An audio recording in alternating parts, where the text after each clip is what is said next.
Bengal job study সংবাদ চ্যানেলের সাথে আমি উজ্জ্বল। জানাবো আজকের বিশেষ খবর। শুরুতে হেডলাইন, তারপরে বিস্তারিত আপডেট। একদিকে ভোটের নাচন শুরু বাংলায়, আর ভোটের নাচন মানেই এবার কেন্দ্র বাহিনীর টহল, আর তা নিয়ে মমতা বন্দ্যোপাধ্যায়ের একের পর এক উস্কানিমূলক মন্তব্য, আর সেই সাথে উঠে পড়ে লাগবেন বিরোধী নেতা শুভেন্দু অধিকারী। তবে সমস্ত কিছুই এবার ধরাশায়ী হবে নাকি? আবারও কি ক্ষমতায় আসবে বিজেপি, নাকি ক্ষমতা বজায় রাখবে বাংলার মুখ্যমন্ত্রী মমতা বন্দ্যোপাধ্যায়? ভোটের লেলিহান শিখা যেন গোটা বাংলাকে এক অন্য পর্যায়ে পৌঁছে দিয়েছে। কখনো চলছে একের পর এক আন্দোলন, কখনো বা মিটিং মিছিল। এবার ভোটের মোড় কোন দিকে ঘুরবে বলা মুশকিল। 23 এপ্রিল বিধানসভা ভোট, 29 এপ্রিল দ্বিতীয় দফায় ভোট, আর রেজাল্ট 4 মে, যার দিকে তাকিয়ে গোটা ভারতবর্ষের মানুষ। কারণ বাংলার দিকে নজর এবার প্রধানমন্ত্রী নরেন্দ্র মোদীর, আর যার নজরকে উপড়ে ফেলতে চান বাংলার মুখ্যমন্ত্রী মমতা বন্দ্যোপাধ্যায়। কারণ রাজনৈতিক ময়দানে এক চুল জমি ছাড়তে নারাজ তিনি। আসছে ভোট, আর ভোট মানেই দিলীপ ঘোষের চড়াম বক্তৃতা, যেন গোটা বাংলাকে তিনি একাই হাতের মুঠোয় করবেন। চাঞ্চল্যকর দাবি এবার দিলীপ ঘোষের। তৃণমূলের যেসব এমএলএ টিকিট পাননি তাদের অর্ধেকের টিকিটের জন্যই বিজেপির সঙ্গে যোগাযোগ করছেন। আজ এমনই চাঞ্চল্যকর দাবি করলেন বিজেপির প্রার্থী দিলীপ ঘোষ। বৃহস্পতিবার খড়গপুরের সাজওয়াল এলাকায় দলীয় কর্মীদের সঙ্গে চা চক্রের মধ্য দিয়ে জনসংযোগ কর্মসূচি করে দিলেন দিলীপ ঘোষ। আর এই কর্মসূচি শেষেই শাসক দল তৃণমূলের বিরুদ্ধে সরব হন তিনি। বলেন, তৃণমূলের শেষের পর্ব শুরু হয়েছে, আর এই নির্বাচনেই বিদায়ের ঘণ্টা। যদিও গত 5 বছর ধরে একই কথা বলে আসছেন, তবে দেখা যাক মাস্টার স্ট্রোক কি। এদিকে আবার রাজেশকে টিকিট, মাস্টার স্ট্রোক এবার বিজেপির। পশ্চিমবঙ্গের পুলিশের প্রাক্তন ডিজিপি তথা তৃণমূলের রাজ্যসভার সাংসদ রাজীব কুমারের নিযুক্ত নিয়ে গর্জে ওঠা রাজ্যের প্রাক্তন আইপিএস রাজেশ কুমারকে জগদ্দল বিধানসভা কেন্দ্র থেকে প্রার্থী ঘোষণা করে মাস্টার স্ট্রোক দিলেন এবার বিজেপি। তিনি যোগ্য হওয়া সত্ত্বেও রাজ্য পুলিশের ডিজিপি পদে তাকে না বসিয়ে রাজীবকে দায়িত্ব দেওয়ায় মমতা বন্দ্যোপাধ্যায় সরকার এবং ইউপিএসসির বিরুদ্ধে গর্জে উঠলেন এবার রাজেশ। মামলা হয় দিল্লি হাইকোর্টে, এবার তার পুনরুদ্ধার। এবার ভোটের ময়দানেই মুখোমুখি লড়াই। তার সাথে খবর, শুভেন্দুর সঙ্গে সম্পর্ক ভালো রাজেশের। 2019 সালের লোকসভা ভোটের সময় রাজেশ কুমারকে কলকাতা পুলিশ কমিশনার পদে বসিয়েছিলেন নির্বাচন কমিশন। অনেকের মতে মুকুল রায়ের সুপারিশেই তা হয়েছিল। ভোটের পর রাজেশ কুমারকে ফের পুলিশ কমিশনারের পদ থেকে সরিয়ে দেন মমতা বন্দ্যোপাধ্যায়। তাকে দূষণ নিয়ন্ত্রণ পর্যায়ের মেম্বার সেক্রেটারি করা হয়েছিল, আর এরপরই গোটা নড়ে গেল পরিস্থিতি। অপরদিকে আরও এক খবর, এক আসনে প্রার্থী বদল করল এবার বিজেপি। বৃহস্পতিবার দ্বিতীয় প্রার্থী তালিকা ঘোষণার পাশাপাশি প্রথম দফায় প্রার্থী তালিকার একটি বদল ঘোষণা করল বিজেপি। এদিন বিজ্ঞপ্তি জারি করে তারা জানিয়েছে, বিষ্ণুপুর থেকে প্রার্থী হচ্ছেন বিশ্বজিৎ খাঁ। আগে ঘোষণা করা হয়েছিল অগ্নিশ্বর নস্করকে। অন্যদিকে জয়পুরের কেন্দ্রে নিজেরাই ভোটের ঝাড়খণ্ড স্টুডেন্ট ইউনিয়নকে সমর্থন করল বিজেপি। প্রার্থী হলেন বিশ্বজিৎ মাহাতো।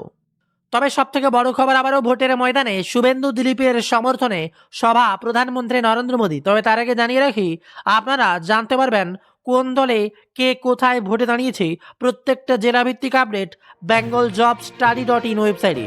আমাদের ওয়েবসাইটে ভিজিট করুন এবং আপনাদের এলাকায় কে প্রার্থী জানালেন কমেন্টে জানতে পারবেন। এবং অবশ্যই আমাদের ওয়েবসাইটের নোটিফিকেশন বারেই বিধানসভা ভোট, কে কোথায় প্রার্থী, এই অপশানে ক্লিক করলে সরাসরি প্রত্যেকটি এলাকার প্রত্যেকটি দলের আলাদা আলাদা প্রার্থী দেখতে পারবেন। এবার আসছি বিস্তারিত খবরে। সূত্রের খবর, নন্দীগ্রামের শুভেন্দু অধিকারীর সমর্থনে কাঁথিতে একটি এবং খড়গপুরে দিলীপ ঘোষের সমর্থনে আর একটি জনসভা করতে পারেন প্রধানমন্ত্রী নরেন্দ্র মোদী। বিরাট বড় খবর সামনে। বিধানসভা নির্বাচনের প্রচারে উত্তর ও দক্ষিণবঙ্গ মিলিয়ে কমপক্ষে 1 ডজন জনসভা করতে পারেন প্রধানমন্ত্রী। উত্তরবঙ্গে 3টি এবং দক্ষিণবঙ্গের 9টি কেন্দ্র স্বরাষ্ট্রমন্ত্রী অমিত শাহ এবং ততোধিক সভা করতে আসবেন বলেই খবর মিলছে সূত্র মারফত। দিলীপ ঘোষ খড়গপুরে, এবার বদলে গেল আসন। দ্বিতীয় দফায় রইল নাম। আসন বদল নিয়ে এবার কি বললেন হিরণ?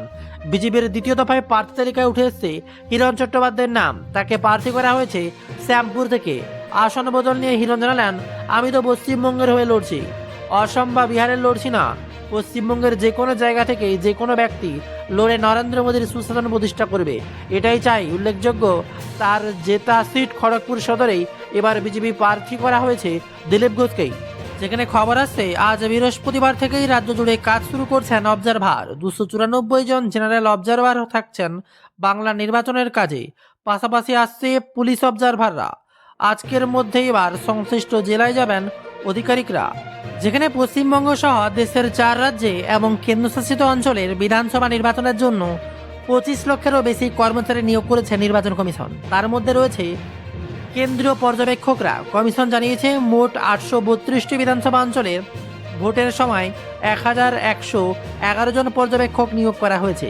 তারাই কমিশনের চোখ এবং কান হিসেবে কাজ করবেন বলেই খবর সামনে উঠে আসছে। গত 15ই মার্চ দিল্লিতে সাংবাদিক বৈঠক করে পশ্চিমবঙ্গ, অসম, কেরল, তামিলনাড়ু এবং পুদুচেরি নির্বাচনের নির্ঘণ্ট ঘোষণা করেছে কমিশন। পশ্চিমবঙ্গে এবার 2 দফায় ভোট হবে, যথাক্রমে 23 এপ্রিল এবং 29 এপ্রিল। সর্বোচ্চ ভোটের ফলাফল ঘোষণা হবে একই দিনে 4 মে। খবর উঠে আসছে পশ্চিমবঙ্গের 294টি বিধানসভা কেন্দ্রের প্রতিটিতে একজন করে সাধারণ পর্যবেক্ষক নিয়োগ করা হয়েছে। অর্থাৎ সাধারণ পর্যবেক্ষকের সংখ্যা 294 জন। এছাড়া এ রাজ্যের 84 জন পুলিশ পর্যবেক্ষক এবং 100 জন আয় ব্যয়ের হিসাব পর্যবেক্ষক নিয়োগ করছে কমিশন। যেখানে খবর আসছে 111টি আসনে প্রার্থী ঘোষণা করেছে এবার বিজেপি। আর এই প্রার্থী নিয়ে তোলপাড়। রাজারহাটের গোপালপুর থেকে প্রার্থী হচ্ছেন তরুণ জ্যোতি তিওয়ারি, হিঙ্গলগঞ্জ থেকে রেখা পাত্র, ব্যারাকপুর থেকে কৌস্তব বাগচি, মাথাভাঙা থেকে নিশীথ প্রামাণিক, সোনারপুর দক্ষিণ থেকে রূপা গঙ্গোপাধ্যায়, মানিকতলা থেকে তাপস রায়, শ্যামপুর থেকে হিরণ এগরা থেকে দিব্যেন্দু অধিকারী, রামপুরহাটে ধ্রুব সাহা, কাশীপুর বেলগাছিয়া থেকে রিতিশ তিওয়ারি, রানাঘাট দক্ষিণ থেকে অসীম কুমার বিশ্বাস। একের পর এক তাবর নেতাদের নাম ঘোষণা বিজেপি। তবে এবার রাজনীতির ময়দানে নতুন খবর, সিপিএম বিজেপির তরজা। অভয়ের মা পানিঘাটিতে বিজেপির প্রার্থী হতে পারেন, এমনই খবর আসার পর এবার দ্বিধাভক্ত এসএম। সিপিএম সমর্থকেরা অনেকেরই ক্ষোভে এবার পোস্টার বলেছে টাকার কাছে বিক্রি হয়ে গেলেন। কেউ লিখছেন মেয়ের মৃত্যু নিয়ে রাজনীতি করছে। পাল্টা বিজেপি সমর্থকরা লিখছেন তামান্নার মা সিপিএম এর প্রার্থী হচ্ছেন, সেটা নেয়। সিপিএম সমর্থক হরগোবিন্দ চন্দন দাসের খুনিদের হয়ে সিপিএম নেতা মামলা লড়েছেন, সেটাও নেয়। আর এটাও নাই তোলপাড় এবার গোটা বাংলা। তবে আবহাওয়ার দিকে নজর রাখতেই হবে। বাংলায় আবহাওয়ার আপডেট দেখলে চমকে যাবেন। আগামী 4 দিনে দক্ষিণবঙ্গের বিস্তীর্ণ অংশে বজ্রবিদ্যুৎ সহ ঝড় বৃষ্টির আশঙ্কা।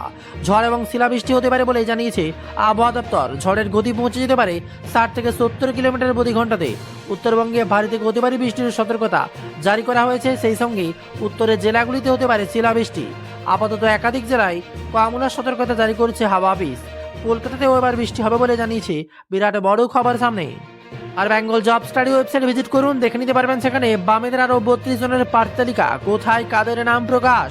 তবে সিপিএম এর এবার বিরাট বড় কাণ্ড, প্রার্থী হলেন না সেলিম সুজন শতরূপ। বৃহস্পতিবার বিধানসভা ভোটের জন্য দ্বিতীয় দফায় প্রার্থী তালিকা ঘোষণা করলো রাজ্যের বামপট। প্রত্যাশা তৈরি হলো লোকসভা ভোটের যে বিধানসভায় এগিয়েছিল সিপিএম, সেই মুর্শিদাবাদের রানীগঞ্জে দাঁড়ালেন না দলের রাজ্য সম্পাদক মোহাম্মদ সেলিম। এবার ভোটে দাঁড়ালেন না সিপিএম নেতা শতরূপ ঘোষ, সুজন চক্রবর্তী। টালিগঞ্জের অধ্যাপক পার্থপ্রতিম বিশ্বাসকে প্রার্থী করেছে সিপিএম। রানীনগরে প্রার্থী হলেন সিপিএম এর জামাল হোসেন।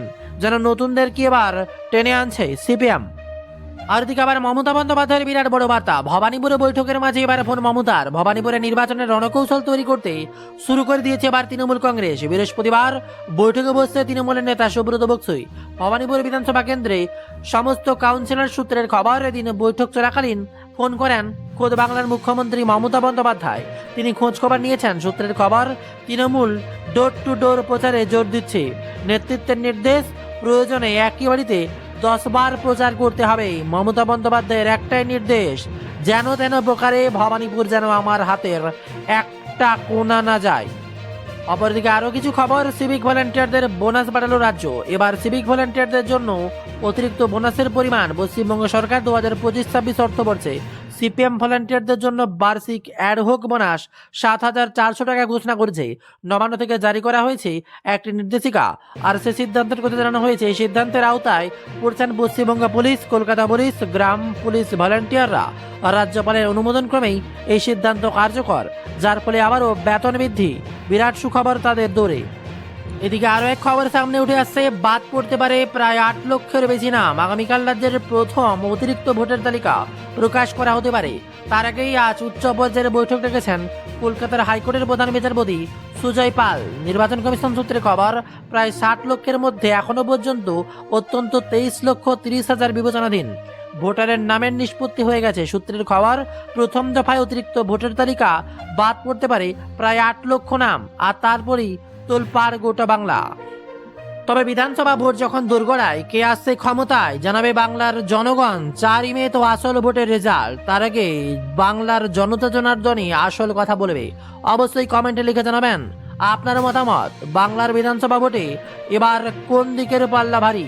কে আসছে ক্ষমতায়? আবারও কি বিজেপি, নাকি তৃণমূল, নাকি সিপিএম কিছুটা এগোবে? কমেন্টে আপনার গুরুত্বপূর্ণ মতামত অবশ্যই কাম্য। তার সাথে কোন জেলা থেকে খবরটি দেখছেন কমেন্টে লিখে জানাবেন।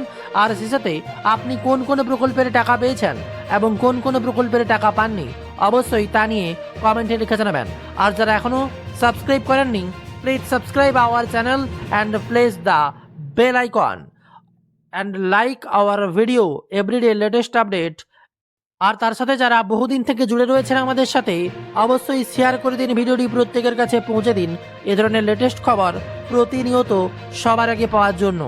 আরেকবার জানাবো আজকের ভিডিও কেমন লাগলো, কমেন্টে লিখে জানাবেন।